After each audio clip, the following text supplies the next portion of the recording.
Hey guys, it's Nikki with Green Sprout Living. Me and the girls went to the orchard the other day and picked up a ton of apples. So in this video, I'm going to show you what I'm going to do with all of these.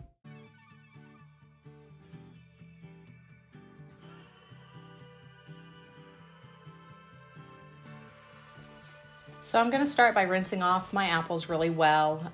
I do know the orchard and the people that run the orchard, and I know that they do good practices as far as their pest management. So I'm not too concerned about leaving the skins on these apples when I cook them.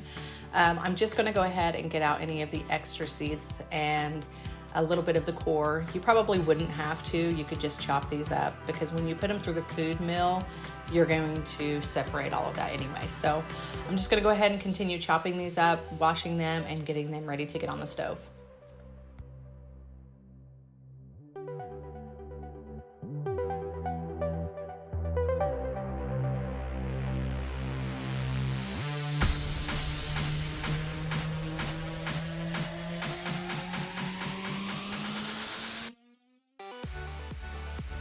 Okay guys, so let's get them on the stove. I did put them on low heat.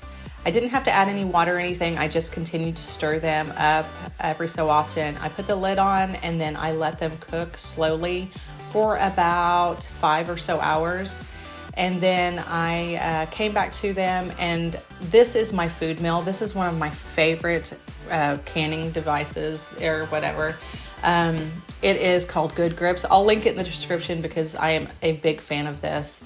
A lot of those bulky food mills, I just feel like they're kind of a pain to put together and everything. And this is super simple to put together, and it's easy to clean. So I use it pretty well anytime I need to sauce anything, like my tomatoes or my applesauce and things like that. So it's a really neat tool to have in your kitchen.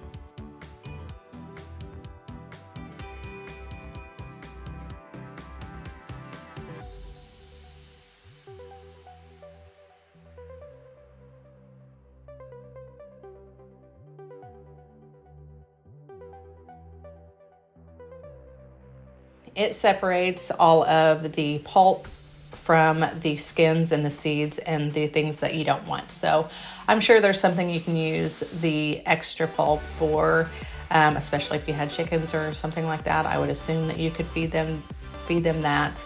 But I'm gonna go ahead, continue on milling and saucing these tomatoes. As you can see, it works really well. Just make sure that you scrape the bottom because it does build up on the bottom, and that's where all the good stuff is.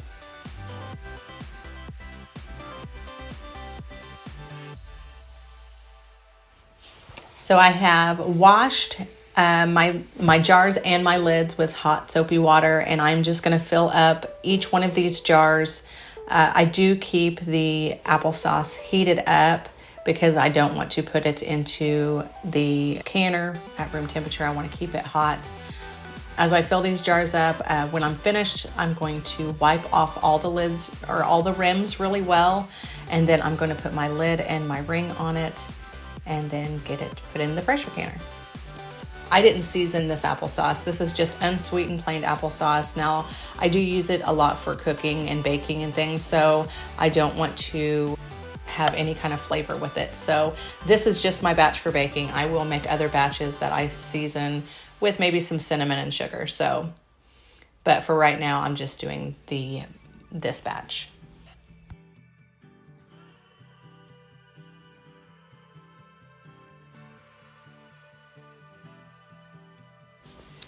I do use my pressure canner for most of my preserving. I'm pretty comfortable with my pressure canner, so it doesn't bother me, and anytime I can, I feel like it saves me a little bit of time.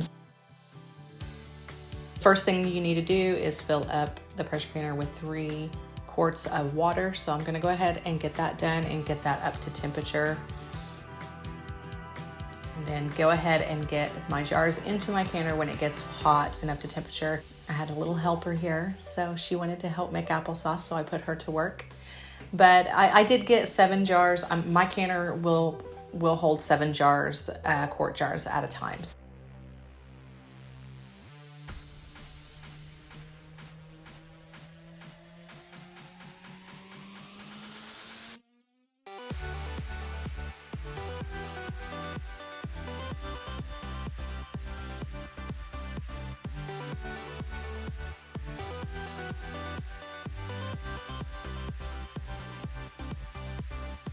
When you do pressure can, if you're canning applesauce, you get it up to 6 pounds of pressure, and for pints, it is processed for 8 minutes, and for quarts, it's processed for 10 minutes. If you're not comfortable with a pressure canner, you can still preserve applesauce by the water bath method. A lot of people do the water bath method instead of the pressure canner, and if you do that, you process pints for 15 minutes and then the quarts for 20 minutes. So whichever method you prefer is fine.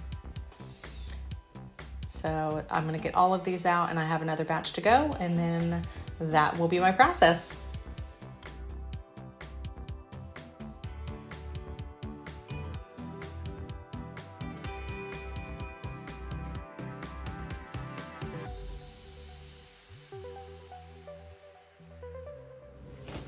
Okay guys, so that is it for this video. This 1 bushel of apples ended up getting me 11 quarts of applesauce. So I'm really happy with the results. I'll probably do this a couple more times because we go through quite a bit of applesauce, and I'd like to get the pantry stocked up. So if you like this video, make sure you like and subscribe. Hit the bell notification so that way you'll be alerted of all of my other videos, and I'll see you here next time. Thanks for watching. Bye-bye.